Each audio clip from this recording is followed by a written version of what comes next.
Você já perguntou por que a irmã Amália recebia os estigmas de nosso Senhor Jesus Cristo em seu corpo?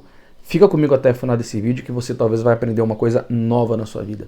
Seja muito bem-vindo a este canal, eu me chamo Anderson Reis, eu sou missionário católico há 20 anos e tê-lo como inscrito será uma grande alegria porque a minha intenção é edificar aqui a sua vida com a palavra de Deus e com a palavra da igreja. Recentemente foi publicado, e nós mesmos publicamos a biografia da irmã Amália, que fala sobre as revelações que Jesus e Nossa Senhora trouxe para ela, uma vida de amor, de oblação, de sacrifício, e pegou fogo no Brasil isso daí. Diversos canais da internet têm ensinado a coroa das lágrimas e graças a Deus essa devoção cresceu e a irmã Amália ficou muito conhecida. Mas quando a gente olha para esses santos místicos, como o Padre Pio que tinha os estigmas, a Santa Gema Galgani, e esses místicos passam por tantos sofrimentos, porque é interessante que um dia perguntaram para o Padre Pio, Padre Pio, dói no seu corpo essas dores? E aí o Padre Pio respondeu, você pega um prego grosso e começa a bater com o martelo e rodar ele. E o Padre Pio falou, isso daí é um pouco da dor que eu sinto. Tanto que um dia um homem robusto, grande, falou assim, divide a sua dor comigo. E o Padre Pio falou, se você sentir 1% da dor que eu sinto, você cai morto no chão. Ou seja, esses místicos, essas dores que eles suportam, é tão somente pela graça. Se não há uma sustentação do poder de Deus, como Paulo dizia, tudo posso naquele que me conforta, a pessoa não suporta.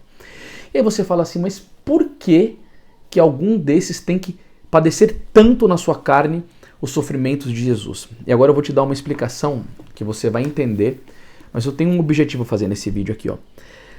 É de notar que as mais das vezes esses estigmas têm aparecido estando a irmã em sua vigília normal. Ela diz sentir que Nosso Senhor lhe anuncia a necessidade de com ele sofrer por um pecador ou um sacrilégio. E com isso vem-lhe a dor e os estigmas. É por causa do pecado. O pecado dos homens atrai a ira de Deus. E esses santos são como o para-raio. Joga no meu corpo esse castigo divino e obtém o perdão e o alívio para esse irmão.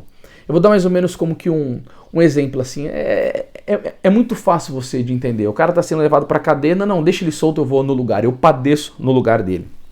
Agora, foi falado aqui, Dom Barreto falava sobre o pecado, mas ele falou sobre um outro tipo de pecado, que é o sacrilégio, que consiste no quê? Perdão, em pessoas comungarem o corpo de nosso Senhor Jesus Cristo estando em pecado grave, estando em pecado mortal. E quando muitas almas comungavam assim, Jesus pedia esse tipo de sofrimento para a irmã Amália. E sabe o que me dói pensar nesse vídeo? Que o padre Chiavarino, há mais de 100 anos, dizia que na época do colégio apostólico havia um sacrílego, que foi Judas, que comungou em pecado. E diz que logo que Judas comungou o corpo do Senhor, quando ele estava em pecado, Satanás entrou nele. E o padre vai falar que hoje há um exército de sacrílegos comungando nas igrejas. Quantas pessoas sem noção nenhuma do pecado, que não confessam. E eu falo isso daí por causa de 20 anos que eu tenho de experiência, de ir nas missões. Quem que não confessa que há 20 anos? Um monte de gente levanta a mão. Há 15 anos, há 10 anos, e todo mundo na fila da comunhão. Sem preparo, sem noção. Agora você imagina, o Padre Pio dizia uma frase que me comove. Se Deus, que vê mancha até nos anjos, o que não verá em nós?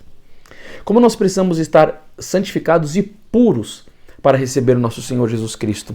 Eu estava lendo uma meditação aqui, desse livro maravilhoso aqui, o Alma Eucarística, e que ele vai falar aqui, ó. Coisa admirável, aquele Deus que em nascendo se contentou com uma gruta e para viver aceitou uma pobre oficina, para instituir o Santíssimo Sacramento não quis nem grutas nem oficinas, mas exigiu um cenáculo. E que cenáculo? E ele começa a falar que os discípulos foram limpar o cenáculo, que a sala estava asseada, e aonde ele instituiu o Santíssimo Sacramento foi uma sala limpa. E que a nossa alma também precisa estar limpa para receber o nosso Senhor Jesus Cristo. E você que está vendo esse vídeo? Você procura comungar bem, confessando-se bem, evitando toda e qualquer forma de sacrilégio? Nossa, um dia eu estava numa missão e eu sabia que uma moça era de segunda união. O casamento dela não estava regularizado. Aí eu vi ela comungando. Eu cheguei para ela muito delicado. Eu falei assim, mas você conseguiu regularizar a sua situação na igreja? Mas eu fui muito delicado. Ela falou, não. Eu falei, mas então por que você comungou? É porque o padre um dia me chamou e falou assim, você eu vou permitir. Eu falei, ele é o Papa, ele é Cristo. Nem o Papa pode fazer uma coisa dessa. Eu falei, ele é Cristo. E o pior de tudo, esse padre abandonou a igreja católica e virou sacerdote anglicano. Né? Abandonou o ministério sacerdotal. Mas olha a consciência das pessoas relacionadas a isso. E aí, essa pessoa, em vez de receber graças, São Cirilo vai dizer, quem comunga em pecado comunga Cristo a Satanás para reinar e a Cristo para ser crucificado. Agora você imagina, Jesus tem que levantar uma mística para ter que sofrer no corpo dela, apanhar do demônio, ter a face toda banhada em sangue, pela irresponsabilidade daqueles que deveriam levar a doutrina e não levam, e pelos católicos que deveriam buscar conhecimento na sua fé e não buscam e tratam Jesus como nada. Ai, que pena dessas almas no julgamento final. É por isso que não produz santidade na sua vida pessoal. Porque Jesus disse a Santa Margarida Maria Lacoque, uma alma tíbia não está em pecado mortal. Ela está em frouxidão espiritual. Falou, como uma alma tíbia me comunga, é como se eu estivesse derramando um sangue no cadáver, não tem utilidade nenhuma. Ou seja, se a comunhão por um tíbio já não leva ele ao fervor e não desperta ele, você imagina numa pessoa que está em pecado mortal. E aí eu fico imaginando que graça que é ter esses místicos na igreja e quão preciosos que são esses ensinamentos.